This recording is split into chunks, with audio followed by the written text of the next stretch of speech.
Hello friends, Rudraksha learning videos में आपका एक बार फिर से स्वागत करता हूँ। मेरा नाम है मनीष और आज हम लोग जो स्टार्ट करेंगे माइक्रोसॉफ्ट ऑफिस एक्सेल 2010 के पार्ट में, जो कि हम लोग बेसिक तो हम लोग कर चुके थे। एक बेसिक वीडियो मैंने जस्ट इससे पहले अपलोड किया है, तो आप उस बेसिक को देख लीजिएगा। उसमें सिर्फ एक नॉर्मल बेसिक चीज़ें बताइए। तो आज अपन लोग स्टार्ट करेंगे फार्मूला से सेक्शन से, कि अपन धीरे धीरे करते हुए एक तो फार्मूला सेक्शन की तरफ बढ़े, जिसमें एक्सेल की एक सबसे बेसिक चीज होती है स्कूल की मार्कशीट बनाना। वो स्टार्टिंग पार्ट है कि आप लोग मार्कशीट कैसे बनाएं, क्योंकि उस मार्कशीट से बहुत सारी चीजें क्लियर होती है। जैसे कि इसमें काफी सारे फार्मूले काम में आते हैं। पहला फार्मूला है जैसे रैंडम बिटवीन है, सम का फार्मूला यूज आएगा, परसेंटेज का आएगा, मिनिमम के लिए आएगा, मैक्सिमम का आएगा, एवरेज का आएगा, डिवीजन का आएगा। तो ये सारे फार्मूले आज हम देखने वाले हैं एक मार्कशीट के अंदर। आगे चल के ये सारे फार्मूले यूज आएंगे धीरे धीरे अलग अलग। तो ऐसे ही हम लोग शीट के साथ में फार्मूला सेक्शन को कंप्लीट करते हुए चलेंगे। तो चलिए, आगे बढ़ने से पहले एक बार फिर से कहना चाहूँगा, अगर आप लोगों ने चैनल को सब्सक्राइब नहीं किया है तो सब्सक्राइब कर लीजिए, क्योंकि अभी एक्सेल के काफ़ी सारे फॉर्मूला सेक्शन में आने वाले हैं, बहुत सारे वीडियोस भी बनेंगे अभी। तो आप लोग फटाफट से इसको सब्सक्राइब कर लीजिए। वीडियोस अच्छे लगे तो लाइक शेयर जरूर कीजिएगा। तो चलिए आगे की तरफ बढ़ते हैं हम लोग एक्सेल में। तो ये है हमारे एक्सेल की शीट। अब इसमें हम लोग एक मार्कशीट की वर्किंग करना चाहते हैं। तो नॉर्मली आप लोग जानते हैं कि मार्कशीट में किस किस चीज़ की जरूरत होती है। कि सबसे पहले तो हमको जरूरत होगी कि स्टूडेंट का नाम क्या है। फिर हम आगे देखते हैं क्लास की अभी फिलहाल कोई जरूरत नहीं है, हम लोग एक ही क्लास मान के चल रहे हैं। मान लीजिए 9th क्लास है, 10th क्लास है, जो भी है। सब्जेक्ट की हमें जरूरत पड़ेगी। तो मैं यहाँ पर सब्जेक्ट के नाम टाइप करे जा रहा हूँ। मैं एक बार जूम कर देता हूँ थोड़ा सा। Name, Hindi, English, maths, GK, science, SST. ये हमारे टोटल 6 सब्जेक्ट हो चुके। तो ये हमने 6 सब्जेक्ट बना दिए। अब सब्जेक्ट के बाद में हमको जरूरत पड़ेगी कि टोटल मार्क्स कितने आए, इन सब में टोटल मार्क्स कितने आए। उसके बाद में हमको जरूरत पड़ेगी कि एवरेज कितना हुआ इनका। फिर हमको जरूरत पड़ेगी परसेंटेज कितनी है इन सब की। एक हमको जरूरत पड़ेगी कि मिनिमम मार्क्स कितने आए। एक हमको जरूरत पड़ेगी मैक्सिमम मार्क्स कितने आए। तो आप लोग टैब की से आगे बढ़ सकते हैं। और नेक्स्ट हमको जरूरत पड़ेगी कि चलिए डिवीजन क्या रहा इनका, कि कौन फर्स्ट रहा, कौन सेकंड रहा, कौन थर्ड रहा। वो डिवीजन, या फिर A grade, B grade, C grade, तो आप जो भी बोलना चाहे, डिवीजन बोलते हैं, ग्रेड बोलते हैं, एक ही बात है। तो चलिए मैं नाम इंसर्ट करता हूँ।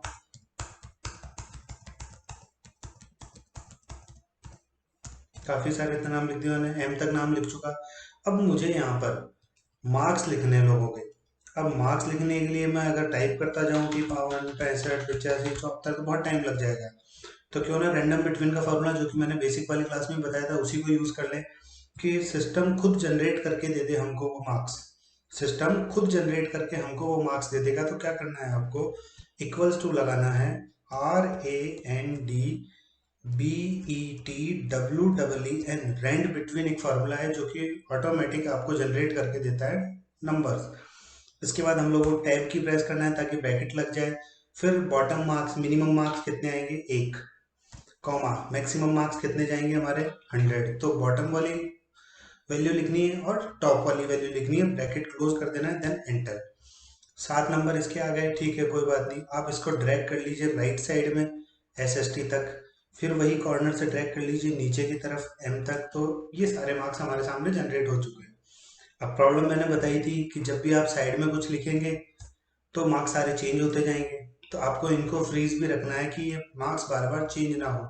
तो क्या करना है, आपको सेलेक्ट करना है इनको, यहाँ से कॉपी करना है, और पेस्ट में इस एरो पे क्लिक करके आपको पेस्ट वैल्यू कर देनी है।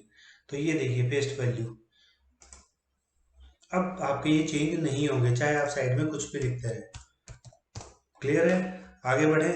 तो चलिए, एक चीज तो मैंने आपको ये बताई कि आपको इधर से ड्रैग इधर करना है, उसके बाद इधर से ड्रैग इधर करना है। क्यों ना हम ऐसा काम कर ले कि ड्रैग ही ना करना पड़े। देखिए फिर से मैं डिलीट करता हूँ रैंडम बिटवीन का फॉर्मूला। तो आप क्या करें, पहले से एरिया सेलेक्ट कर लें कि किस एरिया में आपको मार्क्स चाहिए। उसके बाद इक्वल्स टू लगाना है, RAND, रैंडम लिखा, नीचे वाला एरो की प्रेस करना ताकि रैंडम बिटवीन सेलेक्ट हो जाए। टैब दबा देना है हमको, मिनिमम मार्क्स 1 लिखा हमने, कॉमा लगाया, मैक्सिमम मार्क्स हमने 100 लिखे, ब्रैकेट क्लोज किया। अब एंटर प्रेस नहीं करना है, कंट्रोल एंटर प्रेस करना है। एंटर का मतलब होता है अप्लाई, और कंट्रोल एंटर का मतलब होता है अप्लाई टू ऑल। तो आपको कंट्रोल एंटर प्रेस करना है यहाँ पर। तो देखिए सारे सारे मार्क्स एक ही जगह आ चुके। अब आपको कीबोर्ड से ही कंट्रोल सी प्रेस करना है, कंट्रोल सी कॉपी के लिए। फिर कीबोर्ड से ही आपको कंट्रोल ऑल्टर वी प्रेस करना है। कंट्रोल अल्टर वी प्रेस करेंगे तो पेस्ट स्पेशल का डायलॉग आ जाएगा, डायलॉग बॉक्स। इस डायलॉग बॉक्स में 3rd नंबर पे आ रहा है वैल्यू। आप एरो की से वैल्यू को भी सेलेक्ट कर सकते हैं और उसके बाद एंटर प्रेस कर दें। मतलब विदाउट माउस यूज किए हुए हमने ये वर्किंग कर ली। तो अब ये ना चेंज होंगे ना कुछ और होंगे, हमने सारा काम कर दिया। एक बार प्रैक्टिस के लिए मैं दोबारा बता देता हूँ। एरिया सेलेक्ट करना है आपको, इक्वल्स टू RAND लिखा, नीचे वाले एरो की से रैंडम बिटवीन को सेलेक्ट किया, टैब दबाया, मिनिमम मार्क्स 1 टाइप किया, कॉमा लगाया, फिर 100 लिखा, ब्रैकेट क्लोज किया, देन कंट्रोल एंटर प्रेस कर दिया। उसके बाद कंट्रोल C से कॉपी किया, कंट्रोल अल्टर V से वैल्यू पेस्ट स्पेशल में गए, पेस्ट स्पेशल में 3rd नंबर वाले वैल्यू को सेलेक्ट किया और एंटर प्रेस कर दिया। तो ये हमारी वैल्यू फ्रीज भी हो चुकी है, बार बार चेंज नहीं होगी। तो चलिए अब टोटल के फॉर्मूले में चलते हैं हम लोग। टोटल का मैंने एक शॉर्टकट फार्मूला आपको बताया था, ऑल्ट के साथ इक्वल्स टू यूज करना है, ऑल्ट के साथ इक्वल्स टू। तो ऑल्ट प्रेस किया और इक्वल्स टू दबाया तो ऑटोमेटिक क्या आएगा, इक्वल्स टू सम। ऑटोमेटिक इसने सेलेक्ट किया हिंदी से लेकर के SST तक। बस आप लोग एक बार चेक जरूर कर लेना कि सिलेक्शन सही जा रहा है ना। एंटर प्रेस किया, हमारे मार्क्स आ चुके। फिर से हमने ऑल्ट इक्वल्स टू प्रेस किया, हाँ सिलेक्शन सही है। एंटर प्रेस किया। अब देखना, आप 3rd टाइम में जब आप ऑल्ट इक्वल्स टू प्रेस करेंगे तो आपको ऊपर वाला एरिया सेलेक्ट कर रहा है, जबकि आपको ऊपर वाला नहीं लेना, वही साइड वाला ही लेना है। तो फिर मैन्युअली आपको सेलेक्ट करना है। इसीलिए मैं बोल रहा था कि आप चेक जरूर कर लेना कि सिलेक्शन तो सही जा रहा है ना, क्योंकि सिस्टम अपने आप में खुद सेलेक्ट करता है। तो जब तक इसको लेफ्ट में वैल्यू दिख रही थी, इसने फर्स्ट टाइम में लेफ्ट में ले लिया, सेकंड टाइम में भी लेफ्ट ले लिया, लेकिन जैसे ही ऊपर 2 आ गई तो फिर ये अबव को सेलेक्ट करने लग गया। एंटर प्रेस किया। उसके बाद आपको क्या करना है, अब आगे तक बार बार थोड़ा ना करना है, आपको ड्रैग करना है नीचे की तरफ। तो माउस से ड्रैग कर दिया। चलिए हम मानते हैं कि माउस से हमें नहीं करना, तो क्या करना है आपको, ऑल्ट के साथ इक्वल्स टू प्रेस किया, हमारा सिलेक्शन सही है, फॉर्मूला सही है, equals to sum, bracket start हुआ। B2 जो कि इसका एड्रेस है 48 का, वहां से लेकर के G2 तक सिलेक्शन अपने आप हो चुका है। तो B2:G2 आप हाथ से टाइप भी कर सकते हैं ये सब। एंटर प्रेस किया। उसके बाद आपको वापस से 422 को सेलेक्ट करना है, शिफ्ट के साथ नीचे वाला एरो की प्रेस करना है और कंट्रोल के साथ D डुप्लीकेट वाला कंट्रोल D प्रेस करना है। उससे सारे ऊपर के फॉर्मूला नीचे को पेस्ट हो जाएंगे। तो हमने शॉर्टकट क्या क्या लिया है देखिए, एक शॉर्टकट हमने ली है Ctrl+C कॉपी के लिए, एक शॉर्टकट हमने ली है Ctrl+D डुप्लीकेट के लिए। तो मैं शॉर्टकट से यहाँ लिखता चलूंगा, Ctrl+C हमने कॉपी के लिए, Ctrl+D डुप्लीकेट के लिए। कॉपी के साथ में एक और ली थी हमने Ctrl+Alt+V, ये हमने ली थी पेस्ट स्पेशल के लिए। तो एक हमने 3 शॉर्टकट लिए, Ctrl+C, Ctrl+Alt+V और Ctrl+D। तो चलिए अब एवरेज की तरफ बढ़ते हैं। इक्वल्स टू, आपको इक्वल्स टू लगाना है, AVER लिखना है। एवरेज अपने आप सेलेक्ट हो रहा है नीचे वाला, तो टैब की प्रेस कर दीजिए। एरो की, लेफ्ट वाले एरो की से या फिर माउस के थ्रू आप अपना सिलेक्शन कर सकते हैं कि हमें इतनी दूर से इतनी दूर का एवरेज चाहिए, देन एंटर प्रेस कर देना है। एवरेज हमारा 70.33333 आ रहा है। आप इसको ड्रैग कर दीजिए नीचे की तरफ। देखने में थोड़ा सा भद्दा लग रहा है क्योंकि पॉइंट के बाद कहीं 1 आ रहा है तो कहीं 4 4 5 5 वैल्यू भी आ रही है। तो इस वैल्यू को सही करने के लिए आपको यहाँ से इन जीरो को मैनेज करना है कि डेसिमल प्लेस वाले जीरो कितने मैनेज होंगे। तो ये आपके जीरो की वैल्यू को बढ़ाता है और ये आपके जीरो की वैल्यू को कम करता है। तो जहां तक आपको रोकना है उतने पे आप रोक सकते हैं। तो ये हमारा एवरेज हो चुका। तो एवरेज में अब पॉइंट्स के बाद 2 2 संख्याएं आ रही है, तो अब ठीक है, सही भी लग रहा है। चलिए नेक्स्ट आते हैं परसेंटेज। परसेंटेज का क्या फॉर्मूला होता है, परसेंटेज का कोई स्पेशली इक्वल्स टू परसेंट नहीं लिखना है अपने को, परसेंटेज निकाली जाती है। परसेंटेज का फॉर्मूला क्या होता है, इक्वल्स टू कितने मार्क्स आए डिवाइडेड बाई कितने का पेपर था इनटू 100। मतलब इक्वल्स टू कितने मार्क्स आए, कितने आए उसको सेलेक्ट करो, तो टोटल में कितने आए 422, डिवाइडेड बाई कितने का पेपर है। अब मान लेते हैं कि एक पेपर 100 का है तो 6 पेपर कितने के हुए, 600 के। इनटू के लिए मैंने आपको बता ही रखा है स्टार, और हमेशा परसेंटेज 100 में निकलती है तो इनटू 100। तो equals to total marks divided by total, equals to obtain marks, कितने मार्क्स आए 422 divided by 600 multiply by 100, enter. Same वही चीज है, हमने क्लिक किया, ड्रैग कर दिया, या फिर शिफ्ट के साथ नीचे वाले एरो की से सेलेक्ट करके Ctrl+D डुप्लीकेट। सेम वही चीज यहाँ पर इशू आ रहा है तो क्यों ना जीरो को कम कर दिया जाए। वही 2 डेसिमल तक हमने जीरो को रख लिया। अब नेक्स्ट आता है minimum, equals to MIN। Minimum में सिर्फ 3 ही कैरेक्टर लिखने हैं आपको, पूरा मिनिमम नहीं लिखना है। टैब की प्रेस करना है, वही मिनिमम भी कहाँ से कहाँ तक, हिंदी से लेकर एसएसटी तक, ब्रैकेट क्लोज किया और एंटर कर दिया। फिर नेक्स्ट आता है अपना मैक्सिमम के लिए, तो इक्वल्स टू MAX, हमने टैब की प्रेस की, वही हिंदी से लेकर एसएसटी तक सेलेक्ट किया, ब्रैकेट क्लोज किया और एंटर प्रेस कर दिया। अब आप दोनों को एक साथ ले लीजिए, मतलब शिफ्ट के साथ राइट एरो की प्रेस किया, शिफ्ट के साथ अब डाउन वाला एरो की प्रेस करेंगे और कंट्रोल D, डुप्लीकेट। ये हमारे सामने मार्क्स आ चुके हैं कि इन सब में सबसे कम मार्क्स 25 है, यहाँ से लेकर यहाँ तक में भी सबसे कम मार्क्स 25 है, तो सबसे ज़्यादा 96 है। तो ये देख लीजिए 84, 68, 96, यहाँ पर सबसे ज़्यादा 96 है, इसमें 100 है, इसमें 98 एक्स्ट्रा है, तो सबसे ज़्यादा है। तो क्लियर हुआ मिनिमम मैक्सिमम। तो इन सारे फार्मूला में कोई दिक्कत नहीं होगी आपको। सम में एवरेज, परसेंटेज, मिनिमम, मैक्सिमम, यहाँ तक कोई इशू नहीं आया होगा। तो मैं एक बार साइज थोड़ी सी छोटी कर देता हूँ ताकि अपन डिवीजन वाला फार्मूला ढंग से देख सकें। अब आपको एक साथ इन सब की साइज ऑटो फिट करनी है, तो क्या करेंगे आप लोग, ऊपर से सेलेक्ट करेंगे, लेफ्ट की को प्रेस करके अब ड्रैग करते हुए चलें, पूरे सेलेक्ट कर लें जितने भी हैं, और किसी भी एक पॉइंट पर आकर के, चाहे J और K के बीच वाला पॉइंट हो, चाहे H और I के बीच वाला पॉइंट हो, यहाँ अगर आपको double double left click press करना है, मतलब लेफ्ट क्लिक को 2 बार प्रेस करना है, तो क्या होगा, ये सब ऑटो फिट हो चुके हैं। अब ये हिंदी के अकॉर्डिंग इतना हो चुका है, तो चलिए इसको हम लोग मैन्युअली सेट कर देते हैं, क्योंकि नीचे मैंने शॉर्टकट्स लिखी थी, मैं शॉर्टकट्स आपको बाद में एक बार दोबारा बता दूंगा या मेरे डिस्क्रिप्शन में दे दूंगा मैं। तो चलिए अब हम लोग करते हैं डिवीजन की तरफ बढ़ते हैं कि डिवीजन का फार्मूला आखिर कैसे लगाते हैं। तो डिवीजन का फार्मूला लगाने से पहले मैं एक बार नाम हटा दूं यहाँ से थोड़े से। डिवीजन के फार्मूले में हम लोग क्या, कुछ ना कुछ एजम्पशन होगी या कुछ ना कुछ कंडीशंस होती है, तो यहाँ पर कंडीशनल फार्मूला लगेगा। कंडीशनल फार्मूला का मतलब क्या हो गया कि कोई ना कोई कंडीशन आएगी कि यदि किसी स्टूडेंट के 60% से अबव मार्क्स आते हैं तो वो फर्स्ट डिवीजन होगा, 60 से नीचे आते हैं तो फिर कंडीशन आ गई कि 60 से नीचे का मतलब 48 से ऊपर है लेकिन 60 से नीचे, इसका मतलब वो सेकंड पर है।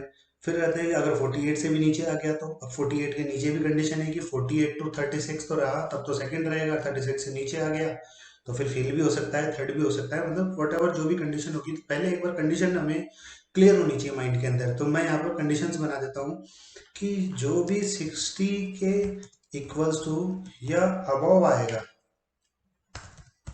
वो क्या होगा, फर्स्ट। मान लिया 60 से अबव आएगा वो फर्स्ट होगा। सेकंड जो हमारी कंडीशन है वो रहेगी कि जो भी 48 के इक्वल्स टू या 48 के अबव होगा, अब इससे ये मत समझ लेना कि 60 से भी अबव, 48 से अबव बट 60 से नीचे, वो हमारा सेकंड होगा। अब 48 के बाद में आते हैं हम लोग कि मान लेते हैं 36 से अबव, कि जो भी 36% लाएगा या 36 से ज़्यादा ले आया वो हमारा थर्ड डिवीजन हो जाएगा। अब जो 36 से भी बिलो ले आया, बिलो 36 लिया है, तो वो क्या हो जाएगा, फेल। तो हमारे सामने टोटल 4 कंडीशन है। टोटल कंडीशन कितनी होगी हमारे सामने, 4, फर्स्ट, सेकंड, थर्ड और फेल, टोटल 4 कंडीशन है। अब इन कंडीशंस को हम लोग यहाँ इंसर्ट करेंगे। तो इक्वल्स टू लगाना है, इफ लगाना है, इफ का मतलब यदि होता है, आप लोग हिंदी में भी समझते होंगे, इफ मतलब यदि। तो इस फॉर्मूले को आप लोग बोलते हुए चलें तो जल्दी समझ में आएगा कि यदि। अब क्या पूछ रहा है, लॉजिकल टेस्ट। लॉजिकल टेस्ट मतलब किस पर डिपेंड है, ये परसेंटेज पर डिपेंड है सारा, फर्स्ट सेकंड थर्ड फेल। तो लॉजिकल टेस्ट है हमारा परसेंटेज, कि यदि ये वाली परसेंटेज ज्यादा होगी या बराबर होगी, मतलब ग्रेटर देन और इक्वल्स टू कितना, 60, कि 60 से ज्यादा होगी या बराबर होगी, तो हिंदी में हम लोग तो के लिए कॉमा का यूज करते हैं बीच में, जब भी कोई वर्ड को बोलना होता है बीच में कॉमा, मतलब उनको वहां थोड़ा सा रुकना है, हमने कॉमा लगाया। अब आती है कंडीशन की, तो क्या होगा, जो भी काम करना है, जो भी आपको रिजल्ट लाना है, जो भी आपको प्रिंट लाना है, उसको आप इन्वर्टेड कॉमा में इंसर्ट करेंगे। इन्वर्टेड कॉमा हमने लगाया, यहाँ लिख दिया फर्स्ट और इन्वर्टेड कॉमा क्लोज, मतलब जो भी, इफ यदि J2 का मतलब परसेंटेज ज्यादा होगी या बराबर होगी 60 के, देन कॉमा, इन्वर्टेड कॉमा में हमने लिख दिया फर्स्ट, तो ये फर्स्ट हो जाएगा। चलिए फर्स्ट कंडीशन खत्म। अब फर्स्ट खत्म होती है, अभी तो 3 और बाकी है, मतलब फिर से इफ लगाना है। फिर से हमने इफ लगाया, फिर से टैब को दबाया, अब परसेंटेज वही रहेगी, इसी परसेंटेज के बेस पे करना है हमको। तो यही परसेंटेज ज्यादा होगी या बराबर होगी, सेकंड कंडीशन 48। फिर हमने तो के लिए कॉमा लगाया कि तो क्या होगा, इन्वर्टेड कॉमा सेकंड, तो वो जो भी 48 से ज्यादा होगा वो सेकंड हो जाएगा, कॉमा, फिर से थर्ड वाली कंडीशन इफ, यदि फिर से वही वाली परसेंटेज को सेलेक्ट किया हमने माउस से, ग्रेटर देन लगाया, इक्वल्स टू लगाया, थर्ड कंडीशन जो हमारी वो आएगी 36 वाली, कि 36 वाला क्या होगा, फिर से कॉमा, डिनोटेड कॉमा, वो थर्ड हो जाएगा हमारा। अब जो बाकी बच गए मतलब तीन कंडीशन, और जब भी, अब एक चीज ध्यान रखना, जब भी आपके पास कंडीशन 4 है तो इफ का यूज 3 बार होगा। अगर आपके पास कंडीशन 10 है तो इफ का यूज 9 बार होगा। अगर कंडीशन 50 है तो 49 बार होगा, 500 है तो 499 बार होगा, 2 है तो 1 बार होगा, 20 है तो 19 बार होगा, 50 है तो 49 बार होगा। कंसेप्ट समझ गए होंगे। जितनी भी कंडीशंस है उससे एक कम इफ यूज होगा आपका। क्लियर है? जितनी भी कंडीशंस है उससे एक बार कम आपका इफ यूज होगा, क्योंकि लास्ट वाली कंडीशन बचती है वही रहती है। मतलब जब ये तीन चीजें क्लियर हो चुकी, इसका मतलब जो बचेंगे वो सब फेल ही होंगे। 100% है कि आप 100% से ऊपर जा नहीं सकते, 36 से नीचे जाते ही फेल हो जाओगे। क्लियर है? तो ये हो गया हमारा थर्ड। लास्ट वाली कंडीशन को as it is inverted comma में लिख दीजिए, फेल, इन्वर्टेड कॉमा बंद। अब क्या हो रहा है कि ब्रैकेट का अपना एक रूल होता है कि अगर आपने ब्रैकेट स्टार्ट किया है तो वो बंद भी करना होगा। जैसे इफ के बाद हमने ब्रैकेट स्टार्ट किया बट ध्यान से देखिए कहीं बंद नहीं किया, दूसरा ब्रैकेट स्टार्ट हो चुका। इसको भी हमने कहीं बंद नहीं किया, तीसरा ब्रैकेट स्टार्ट हो चुका। तो मतलब ये तीनों ब्रैकेट बंद करने हैं तो आप लास्ट में जाकर एक साथ बंद कर सकते हैं, एक दो तीन, तीनों ब्रैकेट बंद, एंटर। ये देखिए जिसकी परसेंटेज 70 थी वो फर्स्ट आ चुका है। मैं एक बार ड्रैग कर देता हूँ, रिजल्ट देख लीजिए आप लोग। ये थर्ड, क्योंकि इसकी परसेंटेज 45 है, मतलब 36 टू 48 के बीच में। ये सेकंड है, मतलब ये 48 टू 60 के बीच में। कोई फेल नहीं हुआ इसमें। चलिए एक को कर देते हैं फेल। 20, 21, 34, 12। ये देखिए जैसे जैसे मैंने यहाँ पर चेंजेस कर रहा हूँ रिजल्ट यहाँ पर चेंज हो जा रहा है। तो ये फेल हो चुका, तो ये फर्स्ट हो चुके हैं, ये सेकंड हो चुके हैं, ये थर्ड हो चुका है, ये फेल हो चुका है। मतलब रिजल्ट हमारे सारे सही जा रहे हैं। चलिए मैं फटाफट से एक बार इसको रिवाइज करवा देता हूँ आपको डिवीजन को। इस बार हम लोग फर्स्ट की जगह A grade, B grade, C grade और फेल वर्ड यूज करेंगे। तो इक्वल्स टू, इफ परसेंटेज को सेलेक्ट किया, ग्रेटर देन लगवाया, इक्वल्स टू लगाया, 60 लिखा, कॉमा लिखा, इन्वर्टेड कॉमा में ए ग्रेड लिखा, फिर कॉमा लगाया, फिर से हमने इफ लगाया, सेकंड कंडीशन को डिफाइन करना है, फिर से परसेंटेज को सेलेक्ट किया, फिर से ग्रेटर देन लगाया, इक्वल्स टू लगाया और सेकंड कंडीशन 48 मेंशन किया, फिर कॉमा लिखा, इन्वर्टेड कॉमा में बी ग्रेड लिखा हमने, फिर कॉमा लगाया, फिर से हमने इफ लिखा, फिर से टैब को दबाया, फिर से परसेंटेज पर क्लिक किया, ग्रेटर देन लगाया, इक्वल्स टू लगाया, थर्ड वाली कंडीशन का 36 लिखा और इसको लिख दिया हमने सी ग्रेड, इन्वर्टेड कॉमा बंद किया, कॉमा, लास्ट फाइनल वाला हमने लिखा फेल, इन्वर्टेड कॉमा बंद किया, 3 बार ब्रैकेट क्लोज और एंटर। चाहे कंट्रोल डी से यूज कर लीजिए या फिर ड्रैग करके यूज कर लीजिए, डबल क्लिक करके यूज कर लीजिए, आपको सारे दिख जाएंगे। ये ए ग्रेड हो चुका है, ये सी ग्रेड है, ये फेल है, ये बी ग्रेड है, सी ग्रेड है। हमारा रिजल्ट हमारे सामने है। डबल क्लिक करके आप इसको छोटा भी कर सकते हैं। तो ये होती है, ये है हमारी मार्कशीट की वर्किंग। तो ये हमने एक मार्कशीट बनाई है जिसके अंदर हमने स्टूडेंट्स के नाम लिए हैं। तो ये कुछ एक फॉर्मूले लिए हैं, तो मैं एक बार यहाँ नोट कर देता हूँ कि हमने क्या क्या लिया, शॉर्टकट्स क्या क्या यूज़ किए हमने। कंट्रोल प्लस सी हमने यूज़ किया है कॉपी के लिए। चलिए यहाँ नहीं, इधर लिख देता हूँ। कंट्रोल प्लस सी हमने यूज़ किया है कॉपी के लिए। Control plus alt plus V हमने यूज़ किया है पेस्ट स्पेशल के लिए। कंट्रोल प्लस डी हमने यूज़ किया है डुप्लीकेट के लिए। कंट्रोल प्लस एंटर हमने यूज़ किया है अप्लाई टू ऑल के लिए। तो ये हमने आज शॉर्टकट्स यूज़ करिए, control C, control alt V, control D और कंट्रोल एंटर, ये हमारी शॉर्टकट्स हमने यूज़ करी है आज। अब फॉर्मूला सेशन में हमने फॉर्मूले क्या क्या लिए हैं आज। सबसे पहले हमने फार्मूला लिया रैंडम बिटवीन का। सेकंड हमने फार्मूला लिया है सम। सम के बाद में हमने लिया एवरेज। एवरेज के बाद परसेंटेज, मिनिमम, मैक्सिमम और डिवीजन। डिवीजन का मतलब कंडीशनल फार्मूला जो कि इफ वाला हमने लिया है।